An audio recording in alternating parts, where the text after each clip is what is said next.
اعوذ باللہ من الشیطان الرجیم بسم اللہ الرحمن الرحیم قالوا یا نوح، انہوں نے کہا اے نوح قد جادلتنا، تم نے ہم سے خوب جھگڑا کیا، فاکثرت جدالنا، اور بہت جھگڑا کر لیا تم نے، یعنی یہ کہ جب وہ بالکل ان تمام باتوں کے جواب میں خاموش ہونے پر مجبور ہو گئے، معقول بات ہے جو جواب دیا جا رہا ہے ان کے پاس اب کوئی جواب نہیں ہے اس کا، فاتنا بما تعدنا ان کنت من الصادقین، اب آخری بات وہی ضد اور ہٹ درمی کی، تو پھر لے آؤ جس چیز کی ہمیں دھمکی دے رہے ہو، اگر تم سچے ہو وہ عذاب لے آؤ۔ اب ہم جو ہے ہمارے کان پک گئے ہیں تمہارے یہ بات سنتے سنتے، اور تم سے یہ مذاکرہ اور مجادلہ اور مناظرہ جو ہے مزید ہم جاری نہیں رکھنا چاہتے۔ قال انما یاتیکم بہ اللہ ان شاء، انہوں نے فرمایا کہ وہ تو اللہ لے آئے گا وہ عذاب تمہارے اوپر اگر وہ چاہے گا، انما یاتیکم بہ اللہ، وہ لائے گا تمہارے اوپر اللہ انشاء اگر وہ چاہے گا، وما انتم بمعجزین، اور پھر تم اس کو تھکا نہیں سکو گے بھاگ کر، یعنی تم اسے ہرا نہیں سکو گے، تم اس سے بچ کر بھاگ نہیں سکو گے۔ ولا ينفعکم نصحی ان اردت ان انصح لکم، اور میری نصیحت، میرا خلوص، میری خیر خواہی تمہارے حق میں کچھ مفید نہیں ہو سکتی، خواہ میں کتنا ہی تمہارا ناصح ہوں، کتنا ہی تمہارے ساتھ مخلص ہوں، نصیحت کر رہا ہوں، خیر خواہ ہوں، ان کان اللہ یرید ان یغویکم، اگر اللہ ہی فیصلہ کر چکا ہو کہ وہ تمہاری گمراہی کے اوپر اس کی مہر ثبت ہو چکی ہو، اگر اللہ تعالیٰ فیصلہ کر چکا ہے تو میری یہ سارا اخلاص اور خلوص اور دعوت اور نصیحت اور خیر خواہی اس کا کوئی نتیجہ نہیں نکلے گا۔ ہو ربکم، وہ تمہارا رب ہے، وإلیہ ترجعون، اور اسی کی طرف تم لوٹا دیے جاؤ گے۔ ام یقولون افتراہ، کیا یہ کہتے ہیں کہ یہ اے محمد صلی اللہ علیہ وسلم آپ نے اس کو گھڑ لیا ہے؟ قل ان افتریتہ فعلی اجرامی، اب یہاں درمیان میں حضرت نوح علیہ السلام کی بات چل رہی ہے اور آگے بھی چلے گی، لیکن درمیان میں ایک جملہ معترضہ ہے۔ یہ ساری باتیں اے نبی جو آپ کو ہم وحی کے ذریعے سے بتا رہے ہیں، یہ ساری جو گفت و شنید ہوئی تھی حضرت نوح علیہ السلام کے اور ان کی قوم کے درمیان، آپ کو کیسے معلوم ہوئی؟ آپ نے گھڑ لی ہے؟ آپ کو اب کوئی فکشن ہے، کوئی سٹوری ہے، کیا ہے؟ نہیں، یہ تو اللہ تعالیٰ کی طرف سے ہے۔ قل ان افتریتہ، کہہ دیجئے اگر میں نے یہ گھڑی ہوئی ہوں یہ چیزیں، فعلی اجرامی، تو پھر یہ میرا جرم ہوگا، اس کا وبال مجھ پر آئے گا، وانا بریء مما تجرمون، ورنہ پھر یہ ہے کہ جو جرم تم کر رہے ہو، جھٹلا رہے ہو، تو میں اس سے بری ہوں۔ وأوحی الی نوح، اور وحی کر دیا گیا نوح کی جانب، انہ لن یؤمن من قومک الا من قد آمن، اب کوئی اور شخص ایمان نہیں لائے گا تمہاری قوم میں سے سوائے ان کے جو ایمان لا چکے ہیں۔ فلا تبتئس بما كانوا يفعلون، سو اب جو کچھ وہ کر رہے ہیں آپ اس پر افسوس نہ کریں اور غمگین نہ ہوں۔ واصنع الفلک بأعیننا ووحینا، اور اب آپ کشتی تیار کیجئے، کشتی بنائیے ہماری نگاہوں کے سامنے، یعنی ہم دیکھ رہے ہیں اور ہمارے انسٹرکشنز کے مطابق، ووحینا معلوم ہوتا کہ اللہ تعالیٰ کی طرف سے ہر یعنی سٹیپ پر ان کو وحی آ رہی ہے، اور کہ اس طرح کرو، اتنی لمبی بناؤ، ایسی لکڑیاں تیار کرو، بِأَعْيُنِنَا وَوَحْيِنَا، ہماری نگاہوں کے سامنے اور ہماری ہی انسٹرکشنز کے مطابق، وحی کے مطابق۔ وَلَا تُخَاطِبْنِي فِي الَّذِينَ ظَلَمُوا، اب دیکھنا جو ظالم ہیں ان کے بارے میں مجھ سے خطاب نہ کرنا، مجھ سے دعا نہ کرنا، مجھ سے بات نہ کرنا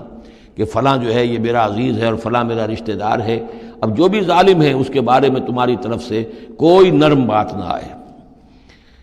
انہم مغرقون، اب یہ سب کے سب غرق کیے جائیں گے۔ وَيَصْنَعُ الْفُلْكَ، اب وہ نقشہ دیکھیے آپ چشم تصور سے، خشکی پر بیٹھے ہوئے ہیں اور حضرت نوح علیہ السلام آس پاس سمندر کہیں ہے ہی نہیں، اور وہ کشتی بنا رہے ہیں۔ وَيَصْنَعُ الْفُلْكَ، اور وہ بنا رہے ہیں کشتی۔ وَكُلَّمَا مَرَّ عَلَيْهِ مَلَأٌ مِّن قَوْمِهِ سَخِرُوا مِنْهُ، جب بھی ان کی قوم کے سردار ان کے پاس سے گزرتے تھے وہ مذاق اڑاتے تھے کہ معلوم ہوتا اب تک تو ہم سمجھتے تھے کہ بہرحال یہ کچھ شاید بات بنا رہا ہے، جھوٹ بول رہا ہے، کیا کر رہا ہے، اب تو معلوم ہوتا بالکل ہی مت ماری گئی، اب کوئی جو ہے ہوش ٹھکانے نہیں رہے یہ، تو وہ ہنستے تھے۔ سخروا منہ قال ان تسخروا منا فإنا نسخر منکم کما تسخرون، حضرت نوح فرماتے تھے کہ تم اگر ہم سے اب اس تمسخر کر رہے ہو، مذاق اڑا رہے ہو، تو وہ وقت قریب آنے والا ہے کہ ہم تمہارا مذاق اڑائیں گے جیسے کہ تم مذاق اڑا رہے ہو ہمارا۔ فسوف تعلمون من یاتیہ عذاب یخزیہ، تو تم قریب جان لو گے کہ کون ہے وہ جن پر کہ عذاب آتا ہے جو ان کو رسوا کر دے گا، ویحل علیہ عذاب مقیم، اور اس پر اترے گا وہ عذاب کے جو قائم رہنے والا ہے اور دائمی ہے۔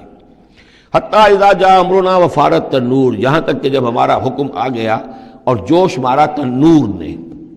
اب یہ جو ہے جہاں تک اس کا یعنی جیوگرافیکل یا جیولوجیکل جو بھی اس کا پس منظر ہے، اس کے ضمن میں ایچ جی ویلز نے جو بات کہی ہے وہ میں آپ کو بتا دینا چاہتا ہوں۔ اس کا کہنا یہ ہے کہ میڈیٹرینین کا جو کی سطح وہ بہت بلند تھی، اور ساحل کے ساتھ ساتھ جو ہے اس کے جو مشرقی ساحل ہے اس کا، جو شام کا اور فلسطین کا، تو یہاں پر جو ہے وہ اونچے پہاڑ تھے. جیسے کراچی کے بارے میں بھی کہا جاتا ہے کہ کراچی کے بعض علاقے جو ہیں وہ سطح سمندر سے نیچے ہیں، لیکن ساحل کے ساتھ ساتھ اونچا علاقہ ایسا ہے کہ جو سمندر کو روکے ہوئے.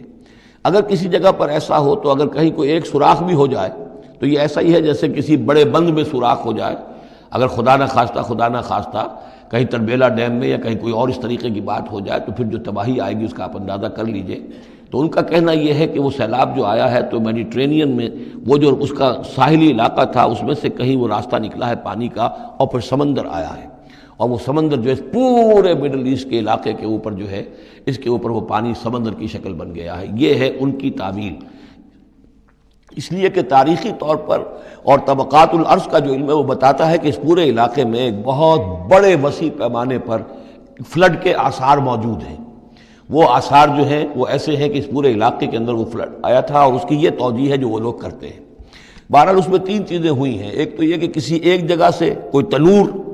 ہو سکتا ہے کہ کوئی سوراخ جو ہے،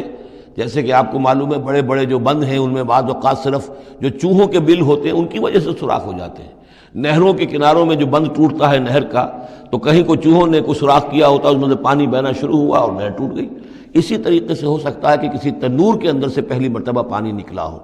پھر یہ کہ زمین کے بھی اللہ تعالیٰ نے جو ہے وہ کھول دیے سوتے اور آسمان سے بھی پانی برسا. تو یہ پانی جو ہے زمین کا اور آسمان کا پھر مل گیا، اور اس طریقے سے وہ عظیم جو ہے سیلاب آیا جس سے کہ وہ پوری قوم ہلاک ہو گئی، اور وہ کشتی جو ہے وہ بہت عرصے تک تیرتی رہی اس سمندر کے اوپر، اور پھر ہوتی ہوئی وہ کوہ ارارات میں اس کی جو ایک چوٹی ہے جودی اس پر جا کر ٹک گئی. واللہ عالم. ابھی اس پر مزید ضرورت ہے اصل میں کام کرنے کی. ویسے یہ خبریں بھی ہیں کہ بعض اوقات کوئی کشتی نما چیز دیکھی گئی ہے. یہ علاقہ جو ہے اصل میں کہ جو جہاں پہ ترکی کی سرحد ملتی ہے روس کے ساتھ،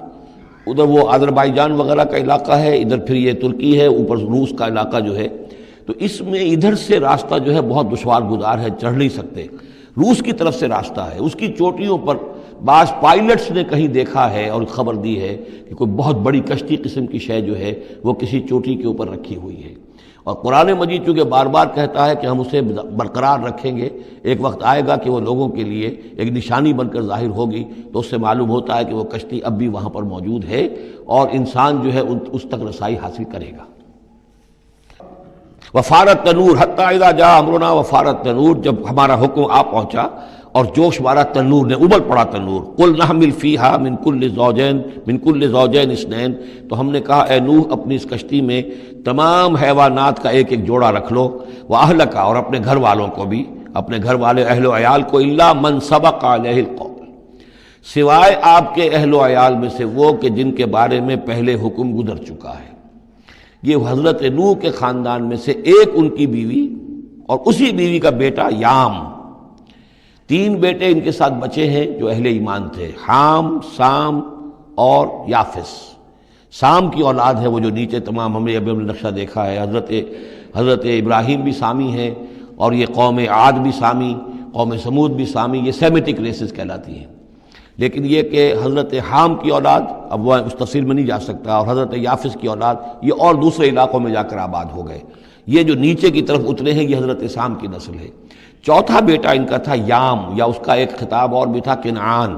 اور اس کی جو ماں تھی،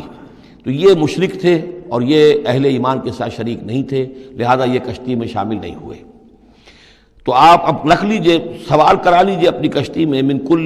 کل زوجین اثنین، ہر نوع کا ایک ایک جوڑا تمام حیوانات میں سے، واہلک، اور اپنے گھر والوں کو، الا من سبق علیہ القول، مگر سوائے اس کے کہ جن کے اوپر پہلے سے حکم ہو چکا ہے. ومن آمن، اور باقی جتنے بھی اہل ایمان آپ کے ہیں ان سب کو بھی سوار کر لیجئے. وما آمن معہ الا قلیل، اور نہیں ایمان لائے تھے ان کے ساتھ مگر بہت ہی کم، نہ ہونے کے برابر. قلیل جو ہے انگریزی میں اے لٹل اور دی لٹل، ان دونوں میں جو فرق ہے، یہاں قلیل جو ہے دی لٹل کے معنی میں آیا ہے کہ بالکل نہ ہونے کے برابر. صدق اللہ العظیم.